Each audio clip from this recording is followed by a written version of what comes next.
Guys এইটো মোৰ first এই চেনেলটোত মানে মই ভিডিঅ' দিব গৈ আছোঁ। বাছ এটা কথা ক'ম যে আপোনালোকৰ ছাপোৰ্ট লাগিব, আপোনালোকৰ মৰম লাগিব আৰু আপোনালোকে ছাবস্ক্ৰাইব কৰক। এই চেনেলটোত মানে মই যিমান আমি ক্ৰিকেট নিউজ আছে, যিমান ক্ৰিকেটৰ খবৰ আছে, যিমান ক্ৰিকেটৰ নিউজ আছে, মই চব বস্তু যে মানে এই চেনেলত মই দিম আৰু আমি আলোচনা কৰিম, মানে একদম ডিটেইলছত আলোচনা কৰিম। ভিডিঅ' লং ভিডিঅ' হ'ব, আপোনালোকে ছাবস্ক্ৰাইব কৰিব, ফেমিলি ডাঙৰ হ'ব, মই লাইভ আহিম এইটো চেনেলত, মই লাইভ ভিডিঅ' কৰিম আৰু ডিটেইলছত কথা পাতিম। অসমৰ যিমান ক্ৰিকেটাৰ্ছ, অসমত কি ক্ৰিকেট, পূৰা ইণ্ডিয়াত কি চলি আছে, গোটেইখিনি যি আছে চব কথা আমি আজি মানে এই চেনেলত মানে কথা পাতিম। ছেকেণ্ডলি, আজিৰ যদি মই মেচটো ক'ব যাওঁ তো আজি যিটো আছাম ভাৰ্চেছ ছত্তীশগড় মেটছৰ যিটো সবিশেষ মই গোটেইখিনি কথা আমি আলোচনা কৰিছিলোঁ অলৰেডি মোৰ সেইখন চেনেলত, আপোনালোকে চাগে চাইছেই। তো সেইটোৱে যিটো আমি এটা কথা আলোচনা কৰিছিলোঁ, যি ৰিয়ান পৰাগৰ যি আমাৰ তাৰ ফৰ্ম, যিটো বেটিং ফৰ্মটো তাৰ ইমান ডিপ গৈছে, কাৰণ দুটা মেটছত লাগাতাৰ বেক টু বেক তাৰ প্ৰদৰ্শন যিটো ইমান ভাল হোৱা নাই, কিন্তু এজ কেপ্টেইন ৰিয়ান পৰাগ কিন্তু তাৰ আছে, যিটো আজি মেচটো ক'ব লাগিলে বহুত ভাল খেলিছে। তাৰপিছত মই এটা কথা ক'ম, মুখতাৰ হুছেইন আজিৰ মেচত ছুপাৰষ্টাৰ বুলি ক'ব লাগিব। আজি যি হিচাপত মুখতাৰ হুছেইন খেলিছে, মানে 20 ৰান দি 6টা উইকেট লৈছে। 20 ৰান, কেৱল মাত্ৰ 20 ৰান দি কিনে 6টা উইকেট, 1 অভাৰত 4টা উইকেট। তো মুখতাৰ হুছেইনৰ আছে, মুখতাৰ হুছেইন এনেকুৱা এটা প্লেয়াৰ হয়, ৰিচেণ্ট টাইমত সি বহুত উইকেট লৈছে।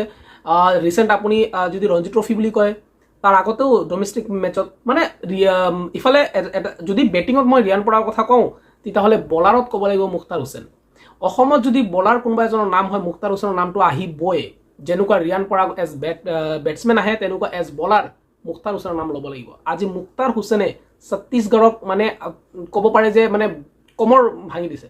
যি হিচাপত মানে বলিং হৈছে, 1 অভাৰ 4টা উইকেট, মানে এটা ড্ৰিম হয় মানুহৰ, যিটো মুখতাৰ হুছেইনে আজি এচিভ কৰিলে। আৰু মুখতাৰ হুছেইনৰ কাৰণেই অসমে যে এই মেচখন জিকিবলৈ পালে। 167 ৰানৰ টাৰ্গেট আছিলে, যিটো ছত্তীশগড়ে 120-19ত চাগে অল আউট হৈ গৈছে। তো মানিব লাগিব মুখতাৰ হুছেইনৰ বলিং আৰু ৰিয়ান পৰাগৰ কেপ্টেঞ্চি। ৰিয়ান পৰাগৰ বেক টু বেক ফ্লপ আহিল, আজিও 15 ৰান কৰি আউট হৈ গ'ল। তো ৰিয়ান পৰাগে বেটিঙত ধ্যান দিব লাগিব। যদি ৰিয়ান পৰাগে বেটিঙত ভাল নকৰে, তেন্তে ৰিয়ান পৰাগৰ যিটো আমি কৈ আছিলোঁ ৰিয়ান পৰাগ ইণ্ডিয়া টীমত কামবেক কৰিব, সেইটো ৰিয়ান পৰাগৰ কাৰণে অকণমান টাফ হৈ যাব। কাৰণ এতিয়াৰ টাইমত, ৰিচেণ্ট টাইমত বা আজিৰে মেচ চালে আপুনি দেখা পাব আয়ুষ মহাত্ৰে ইমান ধুনীয়া পাৰফৰ্মেঞ্চ দিছে। আয়ুষ মহাত্ৰে ৰিয়ানতকৈ আৰু জুনিয়ৰ। আয়ুষ মহাত্ৰে 100 ৰান বনাই দিছে 30 বলত, চাগে 30 নহয় 43 বলত চাগে 100 বনাই দিছে। তো তেনেকুৱা ক্ৰিকেটাৰক কিয় চান্স নিদিব BCCAই? আজিৰ দিনত বৈভৱ সূৰ্যবংশী ইমান ধুনীয়া খেলি আছে। তো আমি চবেই কৈ থাকোঁ বৈভৱ সূৰ্যবংশীয়ে চান্স পালে, ৰিয়ানে কিয় চান্স নিদিয়ে? চান্স দিব কেনেকৈ? ৰিয়ান পৰাগ আৰু বৈভৱ সূৰ্যবংশীয়ে আজিৰ ডেটত যায়ে 6 মাৰি আছে, যিটো T20ত বহুত ইম্পৰ্টেণ্ট হয় আৰু ভাল ইনিং খেলিও আছে। কিন্তু ৰিয়ান পৰাগে লাগাতাৰ 2টা ইনিংছ বেয়া কৰি দিলে, কাৰণ ৰিচেণ্ট টাইমত যিটো পাৰফৰ্ম হয়, যিটো মানে ৰিচেণ্ট টাইমত যিটো ৰান হয়, সেইটো BCCAই মনিটৰ কৰে। তো ৰিয়ান পৰাগৰ ৰিচেণ্ট 2টা মেচত যদি ৰান 50+ 2টা মেচত আহি গ'লে হয়, ৰিয়ান পৰাগো তাতে থাকিলে হয়, মানে এটা নাম থাকিলে হয়। আমি ক'ব পাৰিলোঁ হয় চাউথ আফ্ৰিকা যিটো T20 হ'ব, তাতে ৰিয়ান পৰাগো আহিব পাৰে। কিন্তু এই টাইমত যিটো মুস্তাক আলী চলি আছে, এই টাইমত যদি ৰিয়ান পৰাগৰ ৰান নাহে, যিটো 2টা মেচতে নাহিল, তো ৰিয়ান পৰাগৰ কাৰণেও বহুত জটিল হৈ যাব টিম ইণ্ডিয়াত কামবেক কৰাটো। T20তো মই কৈছোঁ, কাৰণ T20ৰ কাৰণে ৰিয়ান পাৰফেক্ট। সেই T20তেই কামবেক কৰিব নোৱাৰে যদি ৰিয়ান পৰাগৰ এতিয়া ডমেষ্টিকত ৰান নাহে। সেইটো ৰিয়ান পৰাগৰ কাৰণে এটা ডাঙৰ এটা ছেটবেক বুলি ক'ব পাৰোঁ মই। তো সেই এটা প্ৰব্লেম ৰিয়ান পৰাগৰ লগত আছে, কিন্তু ৰিয়ান পৰাগৰ কেপ্টেঞ্চি ভাল হৈ আছে। এতিয়া কথাটো হ'ল ৰিয়ান পৰাগৰ কেপ্টেঞ্চি নে ৰিয়ান পৰাগৰ বেট? কিন্তু কথাটো হ'ল ৰিয়ান পৰাগৰ কেপ্টেঞ্চি অকল অসমৰ কাৰণে হ'ব পাৰে, কিন্তু ইণ্ডিয়াৰ টীমত ৰিয়ান পৰাগৰ কেপ্টেঞ্চিৰ কোনো মহত্ব নাই। তাতে লাগিব ৰিয়ান পৰাগৰ ৰান। তো সেইকাৰণে ৰিয়ান পৰাগৰ ৰানটো ইম্পৰ্টেণ্ট হৈ যায় ইণ্ডিয়াৰ টীমত কামবেক কৰিবলৈ। তো ৰিয়ান পৰাগৰ চলি আছে, যিটো ভাল চলি আছে, কাপ্তানি ঠিক আছে, কিন্তু ৰানটো ইম্পৰ্টেণ্ট। আৰু এষাৰ কথা ক'ব লাগিব, মেইন কথা যিটো ক'ব লাগিব সেইটো হৈছে সুমিত গাদিগঙ্কাৰ। ৰিয়ান পৰাগে এটা মুভ কৰিছে, সুমিত গাদিগঙ্কাৰক অপেনিং কৰাই দিছে, যাৰ কাৰণে সুমিতে আজি যিটো পাৰি খেলিলে 79 ৰান 49 বলত, 30 বলত 50 ৰান বনাই দিছে, তাকো 6 মাৰি 50 বনাইছে।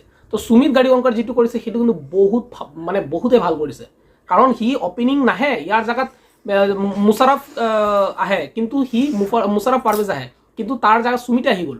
আৰু সেইটো কেপ্টেঞ্চিৰ মানে নিৰ্ভৰ কৰে, কেপ্টেঞ্চি কেনেকুৱা মানে কাক ক'ত খেলাব সেইটো কেপ্টেঞ্চি জানে। যিটো আজি ৰিয়ান পৰাগৰ মুভমেণ্টত সেইটোৱে হ'ল যে ৰিয়ান পৰাগে সুমিতক অপেনিং কৰালে, আৰু সুমিত আৰু প্ৰদ্যম শইকীয়া দুজনে এনেকুৱা ধুনীয়া বেটিং কৰিলে, যাৰ মানে চাগে 10 অভাৰত সিহঁতে কি বনাই দিলে 100+ বনাই দিলে, কিন্তু বাকী 10 অভাৰত 65 তেনেকুৱা ৰান বনালে, যাৰ কাৰণে টাৰ্গেটটো 167 হৈ গ'ল।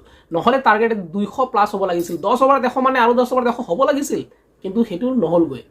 ৰিয়ান পৰাগৰ আহি কিনে সেই লেহেমীয়া 15 ৰান, তাৰপিছততো 4টা একদম লাষ্টৰ যি লৱাৰ অৰ্ডাৰ বেটছমেনকে টেলেণ্টাৰে ক'ব লাগিব, সিহঁতে বলিং অলৰাউণ্ডাৰ একদম 0-0-0-0 আউট হৈ গ'ল চবে।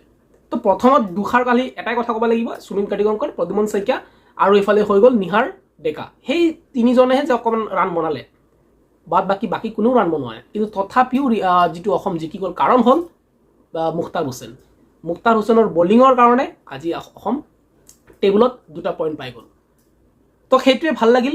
যি নহওক ছত্তীশগড়ৰ লগত অসমৰ এইটো ফাৰ্ষ্ট জয় হ'ল, মানে এই 2টা মেটচত এটা হাৰিল এটা জিকিল। ভাল লাগিল যে মানে ছাইদ মুস্তাক আলী ট্ৰফিত আগন্তীয়া যিটো মেটচ আছে সেইটো ভাল লাগিল, অসমে এতিয়া বেলেগ এটা এনাৰ্জি পাব।